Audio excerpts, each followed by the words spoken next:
রক্তে আগুন লেগেছে ছাত্র সমাজ জেগেছে রক্তে আগুন লেগেছে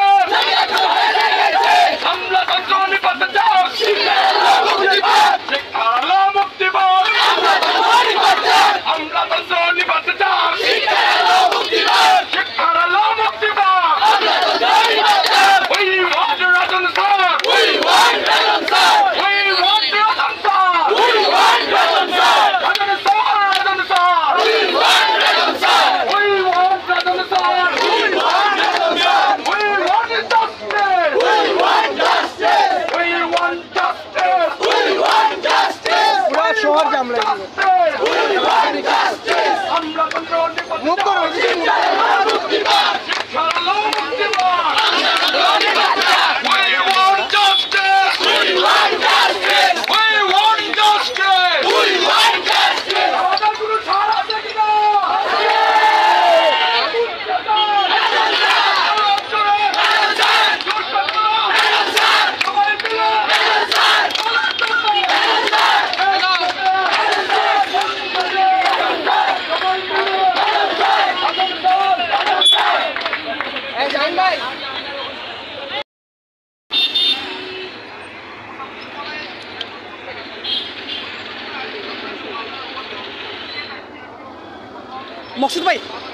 मकसूद भाई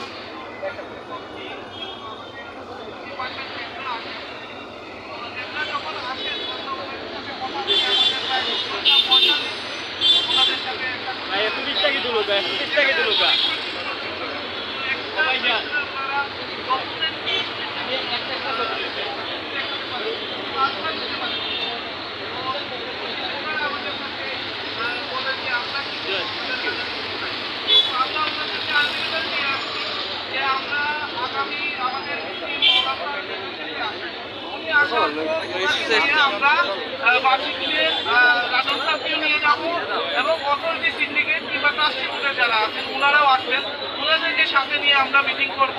যদি ওই দিন সমস্যার সমাধান না হয় তাহলে আমাদের অন্যান্য ডিপার্টমেন্টের যে সমস্যাগুলো আছে ওরাও আমাদের সাথে কন্ট্যাক্ট করতেছে, ওরাও আন্দোলনে আসবে।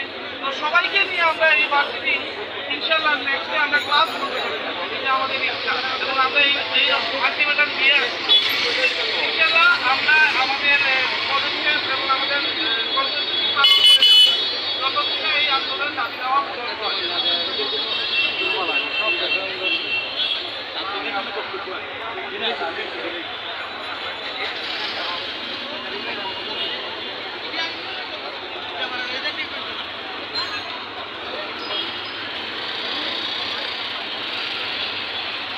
সংগ্রামী বন্ধুগণ, আমাদের আন্দোলনের এই বিক্ষোভ সমাবেশের আমরা শেষ পর্যায়ে এসে উপস্থিত হয়েছি।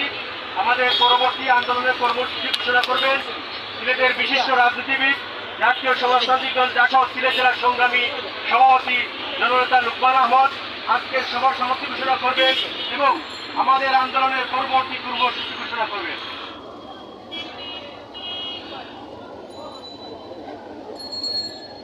সম্মানিত সংগ্রামের সাথীরা, বন্ধুরা, আমরা দীর্ঘক্ষণ এই মানববন্ধন এবং এই প্রতিবাদী সমাবেশ, বিক্ষোভ সমাবেশ আমরা করেছি। আমাদের বক্তব্য পরিষ্কার, এক কথাটি আমরা সুস্পষ্টভাবে বলতে চাই, আগামী 72 ঘণ্টার মধ্যে উত্থাপিত দাবিসমূহ আদায় না হলে আমরা পরবর্তীতে আরো বৃহত্তর কর্মসূচি ঘোষণা করব। এই কর্মসূচির আগে রাজন দাস এবং জায়দা বেগমকে, জেরিনা হোসেনকে অবিলম্বে তাদের কাজে পুনর্বহাল করতে হবে এবং এই অন্যায় কাজের সাথে জড়িত বনমালী সহ অন্যান্যদের বিরুদ্ধে বিশ্ববিদ্যালয়ের সমিতির শাস্তিমূলক ব্যবস্থা গ্রহণ করতে হবে। শিক্ষার্থীদের বিরুদ্ধে যে অপচেষ্টা, মামলা করা, জিডি করা ইত্যাদি বন্ধ করতে হবে, অন্যথায় এটার পরিণাম অত্যন্ত ভয়াবহ হবে। এবং আমরা স্থানীয় প্রশাসনকে এ ব্যাপারে বলতে চাই, তদন্ত ব্যতীত কোনো ধরনের আইনি কার্যক্রমের যাতে বেআইনি প্রয়োগ না হয় সেই ব্যবস্থা করতে হবে।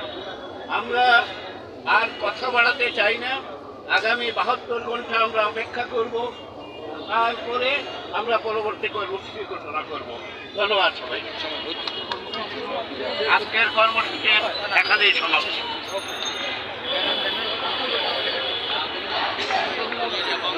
দর্শক এখান থেকে আপনারা আমাদের সঙ্গে যুক্ত ছিলেন। আমরা আপনাদেরকে দীর্ঘক্ষণ থেকে